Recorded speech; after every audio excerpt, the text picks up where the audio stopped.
Good morning. We're going out. No plans. What's the point? It's been raining all day, forecast rain all day.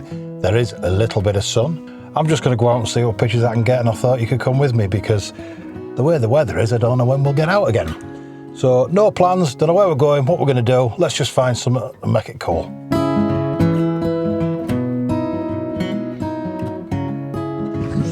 The reason being for that, apart from all of it, I got my 24 to 120 f4 Nikon F lens in the post this morning.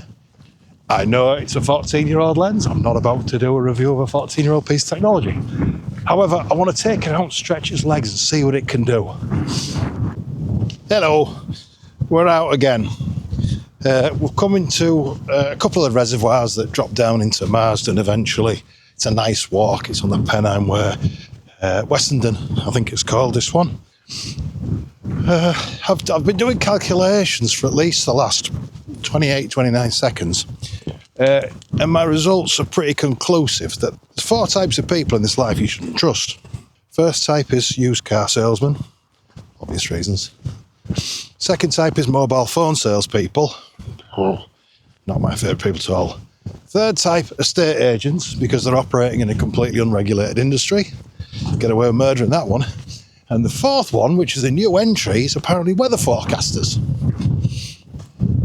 Because when I woke up this morning, sipping my coffee, cursing at the iPad, it said it's going to be light rain all morning, moving into heavy rain this afternoon. Well, I've got playful sunshine, lovely soft light. It's 12 degrees. And bear in mind that snowy video I shot at the appendage grindstone the other day, it went -2 nearly. I don't know what's going on. But there's a little place up here me and my kids used to call Jurassic Park when we were growing up. I don't know why. It's a waterfall. The first time I came here, it was frozen. It was astonishing to look at. I appreciate it's not going to be frozen today, but I'm going to come shoot the waterfall and get some landscape pictures. Sorry, we've got a lovely bird of prey coming in here. Hello, cheeky, what are you?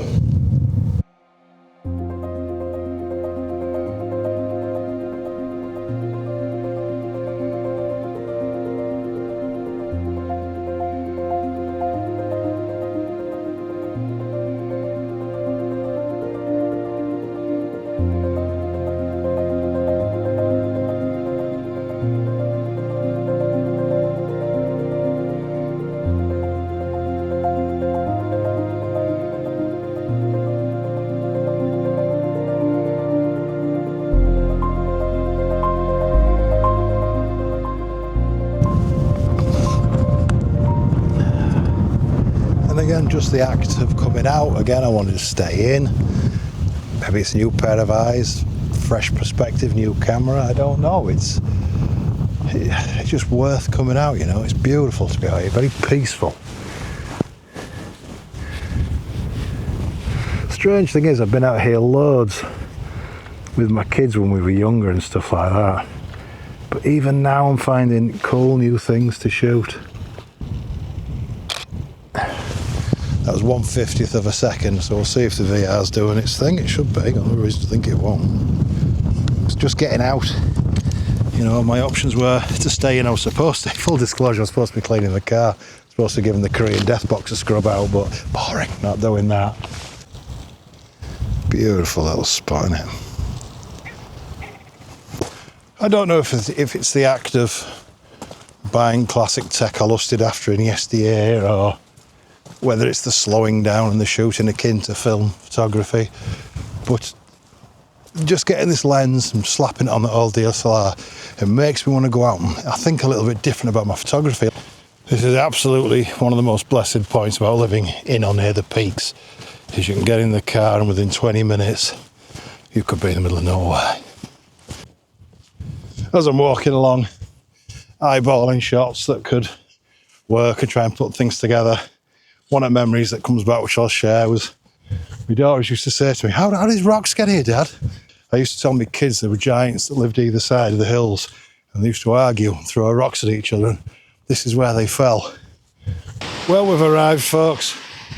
My little slice of remote relaxation and heaven.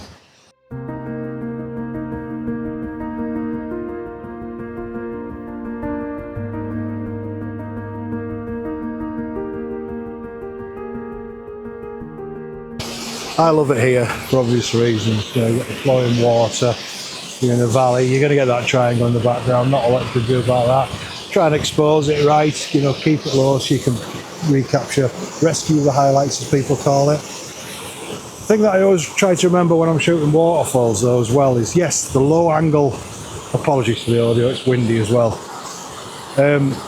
When you're shooting the waterfalls, the thing I try to remember, yes, a low angle is very engaging and makes for a very good picture and composition. However, if it's going to cost you that sense of depth, so you can see what's flowing into what, if it just looks like one form, there's about 4 or 5 separate ones here, if it's just going to look like one kind of step, you kind of lost your picture. So be mindful about your camera height as you're shooting these. You do fall over a lot. Have you been drinking? You know me, I love a bit of long exposure. So let's get a look at this. Oh, that's a nice framing actually. I might not need, or I might not be subject to catching that awful bland triangle in the back. Right, it's giving me too bright an exposure. Stick a couple of filters on it. 64 will do that. That'll get it where I want it. Now the autofocus in the old DSLRs wasn't always the best, so we might have to get ready to bust out manual focus just to get it locked where I want it. And again, obviously that rock in the front there, that seems to be the most obvious focal point where the two waterfalls are kind of cascading down either side. So we'll lock in on that. That's a lovely shot. These old DSLRs, the D810, it's got a mirror up function like most DSLRs do, so it gets that mirror up and out of the way. But it's also got what's called an exposure delay function. So what that means is when you press the shot, you can set it to 1, 2 or 3 seconds and it waits before it opens the shutter. So in theory, with mirror up and that delay, all vibration should be gone out of there. And that picture should be tack sharp, which I'm hoping. Right, that'll be my shot. And ultimately, this is the main reason why I bought this lens. I wanted the 24 to 120, 24 when I'm out and I get the landscapes, and the 120s when I shoot the portraits that we spoke about in the last video. I don't want to be kind of bag of DSLR lenses out. That's not what this is about. Don't forget when you're out shooting, as I said a million times before, and I'll say it again, keep moving around, get your different angles. Go for your tights as well. You know, this is awesome. I'm going to shoot more of this, but I'm also going to shoot that bit there. Just, you know, get your wides, get your tights, get your details. And what I'm going to go for here, I want to shoot this little cascade with this rock in front of it. I don't know if you can see it very well there, but I'm going to use the rock as kind of the foreground, if you will. Although obviously the star of the show is the waterfall. Yeah, this would have been another day I'd have lost if I'd have listened to the weatherman and stayed in. There we go, another shot in the bag. I love how this makes you slow down and wait. It sounds really counterintuitive for, you know, when someone who's predominantly shot kind of sports and wildlife, bam, you've got to get it. I love how this makes you slow down and consider what I'm doing. Again, I've lost my windshield. Oh, bloody hell. Oh. Why do they keep falling off? Loads of grass in it now. The weatherman as well said there's going to be rain going off on a tangent. He said it's coming. So my little D810, I bought her a little sexy bikini, which if it comes, she said she'll put that on for us. I mean, do we have to say it? I mean, it is better outdoors, isn't it?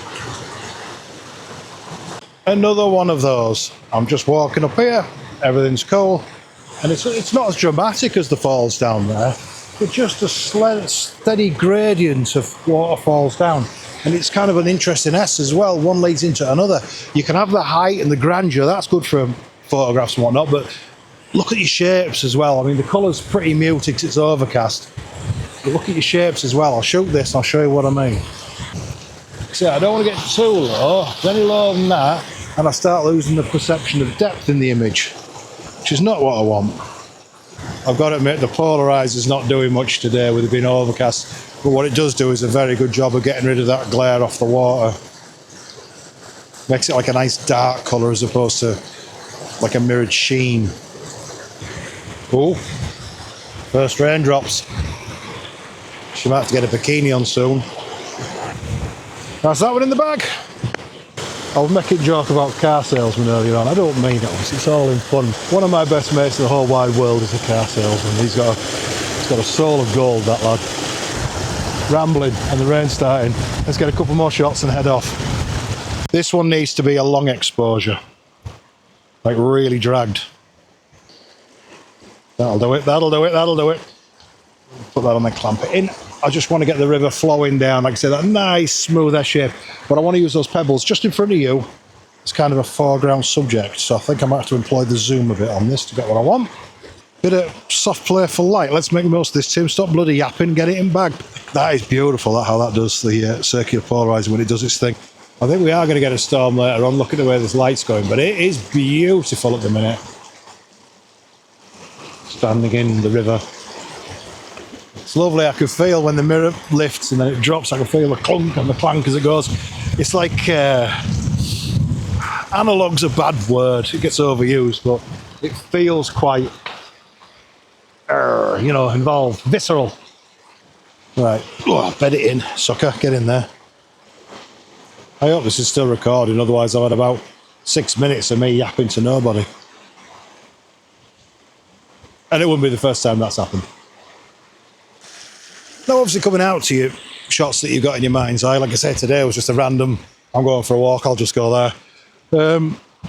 Figuring if it rains, I can just jump back in the car and clear off home, but you walk up to your shots. I try to make a point of looking back as well when I'm coming back, because the light on the top of those hills over there are just beautiful. Now then, can I get to that central section there? And that could give me, shooting from the back, I think, the cascades going. No, I won't get the cascades, will I? That's a bummer. Le bummer.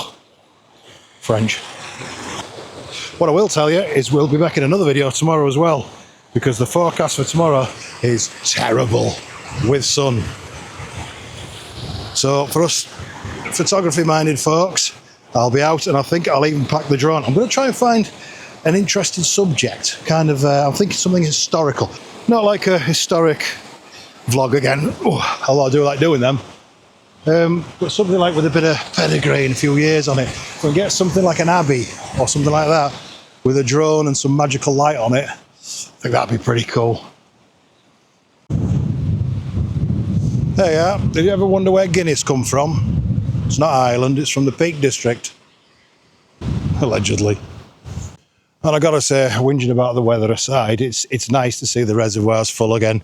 That drought we had, although the weather was wonderful over summer, you come past Crowdenfoot and the like, and you're seeing the geology of the reservoir bed. That should never be a thing.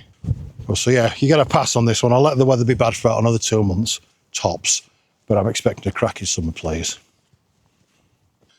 Just at this venture, the whole point of why we came out, the 24 to 120 f4, from what I can see on the LCD screen, performed flawlessly. I'm really happy with it.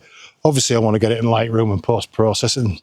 I don't do pixel peeping. I like pictures. I'm not interested in, what's that doing? Not interested in that crap.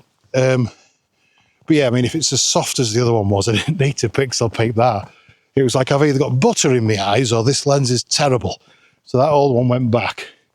But yeah, see, from so far so good on this one. I'm very happy with what I've seen. Here's a handy little tip as well. I don't know if you know or not. If you're shooting with a longer lens and you do focus and recompose, there's nothing wrong with that. But move your focus point, because what you'll find if you do focus and recompose, well, lens is at like 200mm or whatever, your picture's going to be a little bit soft. Because the way you're focusing and then moving, your depth of field will change. So just a little one. If you've ever had a long lens and you keep getting blurry images, you're like, I can't get this sharp. Just check if you're doing focus and recompose, or if you're moving your focus point. Ooh, hell's bells, look at that light. I've got to get one of them.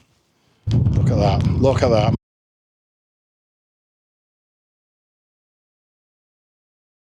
Right, folks, I think I've had the best light I'm going to get. I'm going to go on for me chilly and stroke the dog on the couch. Put my feet up for a bit. It's been a hectic couple of weeks with angry wife being away looking after Hellions. I think it's time for some well-earned rest. Someone calm the dog, not me. Hope you've enjoyed it. Thank you for coming along. I appreciate you as always.